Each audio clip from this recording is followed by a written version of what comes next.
Toto picking out Pip. Season Parma won this fixture by 3-0. And they're looking for their first one here. Stoichkov. Well, Toldo claims he didn't touch him, and that Stoichkov dived. And the referee agrees with the Fiorentina goalkeeper. And Stoichkov tried to con the referee and get the goalkeeper sent off here.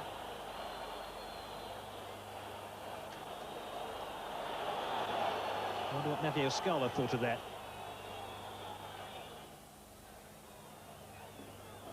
Pin. Given away dangerously to Rui Costa. Zola. Mussi arriving. He ricocheted into the path of Dino Baggio. And Toldo forced to save with his knees. But the defending by Fiorentina was less than impressive. And Dino Baggio almost poached a goal. Stoichkov.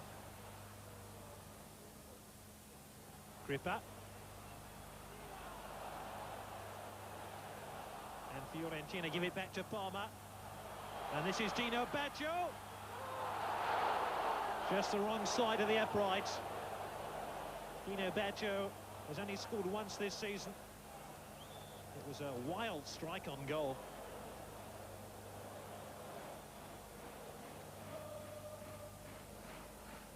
Luca Bucci is the goalkeeper of Parma. Dino Baggio helps it on to Stoichkov. He scored! And 10 minutes from half-time. All Parma's domination of this game pays off with a goal from their Bulgarian international, Hristo Stoichkov.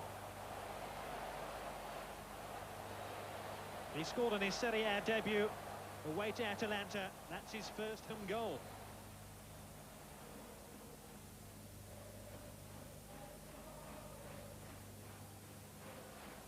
Mussi will take the throw.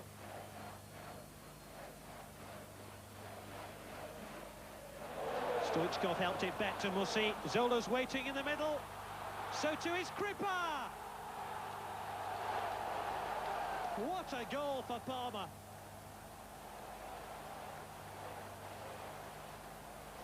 It really was a picture book goal. Mussi with a cross, Zola with that outrageous dummy, and Crippa with the most accurate of finishes.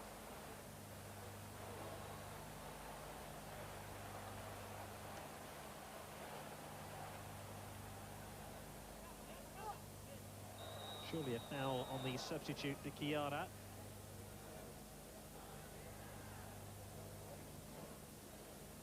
Certainly was being held back here by Cois. And there's an opening here for Benarivo. Played through by Zola. It's 3!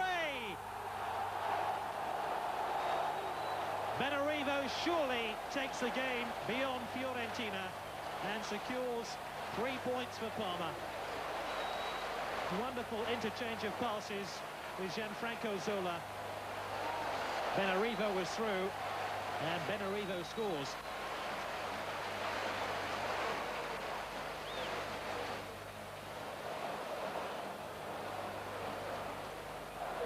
Lovely flick on by Zola. Brolin. One back by Parma. Brolin. Melli's unmarked on the far side. Denied by the frame of the goal. But my goodness, Parma have played well in this second half. It remains 3-0.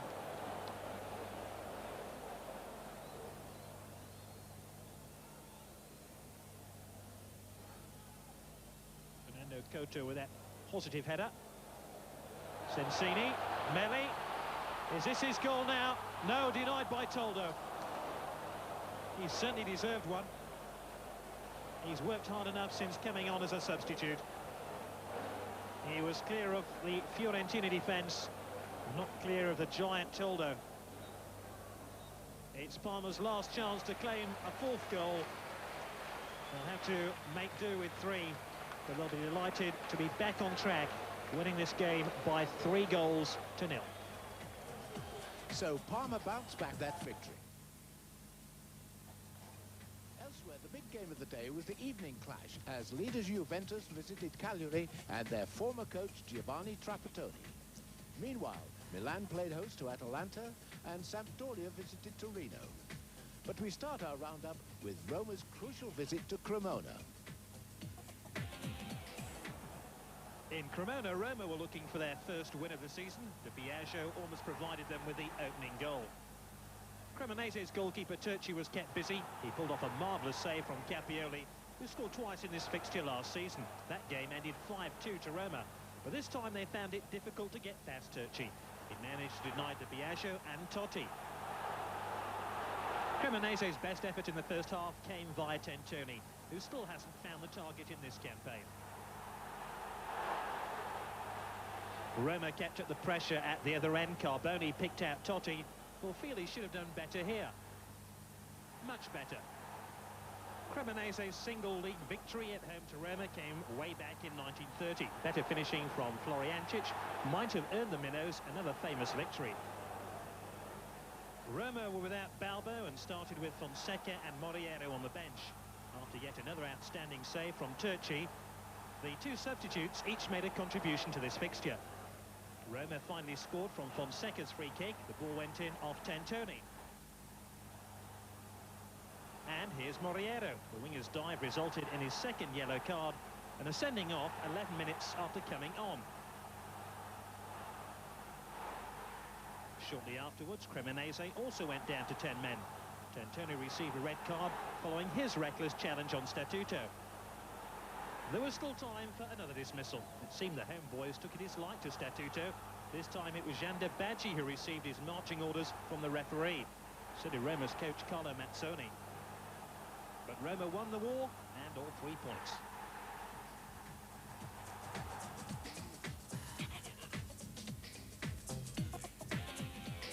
Lazio coach Zdenek Zeman opted to play Casiraghi in place of Alan Boksic. The Italian international came close to scoring early on. These two teams were the highest scorers in their respective divisions last season. Newly promoted Udinese almost embarrassed Marchigiani here through Lazio old boy Raffaele Sergio. Lazio went ahead 13 minutes in. Beppe Signori's progress was checked by Udinese's goalkeeper Battistini. It was a clear penalty. Enter Signori to score his third spot kick in as many games. Still, Udinese found it easy to break through Lazio's defence, but for Marchigiani, Desideri would have drawn the away side level. Instead, it was Lazio who scored again. Fuzère started and finished the move close to the half-time whistle. Signori and Casiraghi combined to set up Fuzère for his first goal of the season.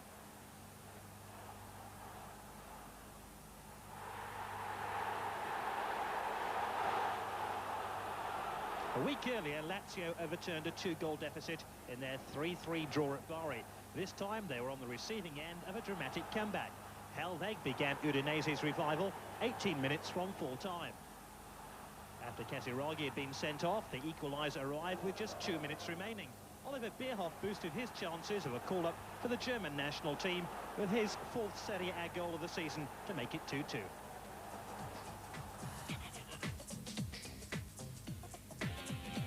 Atalanta travelled to the San Siro to face Milan, who'd won all 5 of their games this season. The away side began with a flourish and actually found the Milan net. Sadly for them, Fortunato's effort was ruled out for offside. Milan had better luck at the other end. After 25 minutes, Desai anticipated Simone's cross to open the scoring. It was the Frenchman's first goal of the season. I suppose he could tell.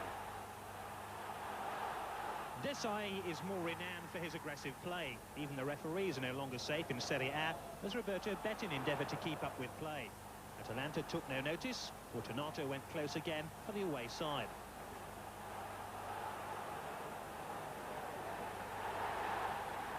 Milan survived another scare shortly afterwards. Scro created an opening for Tovoglieri, and once again Rossi came to Milan's rescue. Milan waited until the last 3 minutes before securing the 3 points. Weah set up Baggio for their second goal. And in injury time, Way again showed he has far more to his game than his goal-scoring ability. Here, Di Canio profited from the Liberians' altruism. That's 6 wins out of 6 for Milan.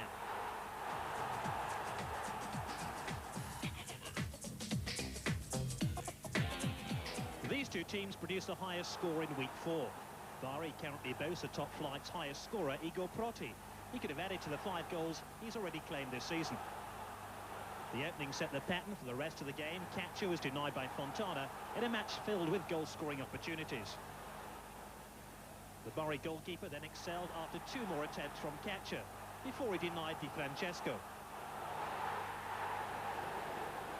Piacenza's persistence eventually paid off. This time there was little Fontana could do to stop Capture. The home side went ahead just before half-time.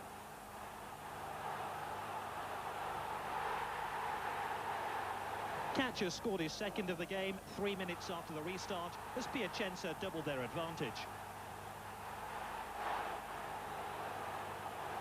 Piacenza's fans didn't have to wait too long for goal number 3. Just a couple of minutes later, Piavani scored his first goal of the season. Bari's troubles increased when Manny Getty was sent off after his second cautionable offence. But as we've seen so many times before, teams down to 10 men suddenly step up a gear. Proti scored again to bring Bari back into the game. The scoring wasn't over. Pedoni pulled another goal back for the away side. Unfortunately, there was no more time for another. Piacenza sneaked it 3-2.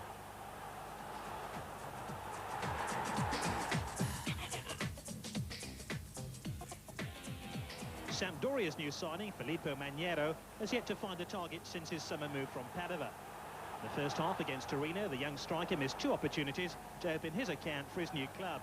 Perhaps he began to think he'd never score for the Genoa side. Torino had Abedi Pele back in their side after injury. He set up Angelo Mahia. Pagotto's reflexes denied the Frenchman a goal. Pagotto is the current number 1 with the Italian under-21 team. It's easy to see why. Sampdoria are relying on their youngsters for success. It seems to be working so far. Maniero finally scored to put the away side in front. However, their lead lasted only 5 minutes. A well-worked move by Torino ended with a contender for goal of the month. Rizzitelli, who else, drew Torino level.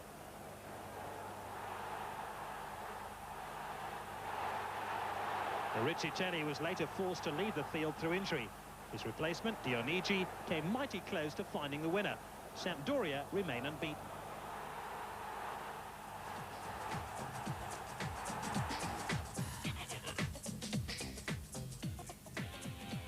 This fixture is something of a local derby. Vicenza and Padova lie just 30 kilometres apart. It was Vicenza who struck first through Magita. That's his first ever Serie A goal. Vicenza had already eliminated Padova from the Italian Cup this season. One of the scorers that day, Maurizio Rossi, should have extended the home side's lead. Vicenza then had another chance to increase their advantage. Magita almost lost his personal duel with the ball before seeing his shot saved. For all their domination, Vicenza surrendered their lead half an hour in. Amoruso beat Mondini to the ball to score his second of the season. His first came against Milan on the opening day. Vicenza haven't lost at home for 2 years and haven't even dropped points in this stadium since January. Both records were there to be broken as Vicenza suddenly felt the pressure, appearing to go into rewind here. There was an air of vulnerability about this piece of defending, which wasn't punished by the most accurate of shooting. Bear in mind, moments earlier, the ball had been in the opposing penalty area. 7 minutes from full time, Padova proved they could be equally generous in defence. Viviani's shot may well have been saved, but the goalkeeper gift-wrapped this goal for Vicenza, scored by Otero. It proved to be the winner.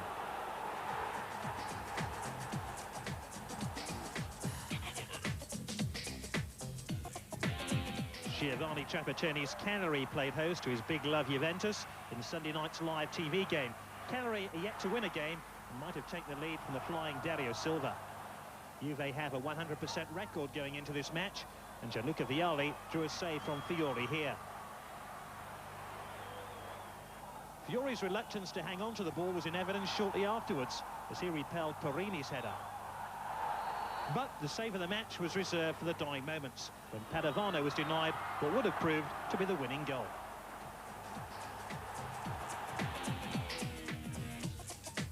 After 4 games, only Milan have a 100% record. Juventus are now 2 points behind following their draw in Cagliari.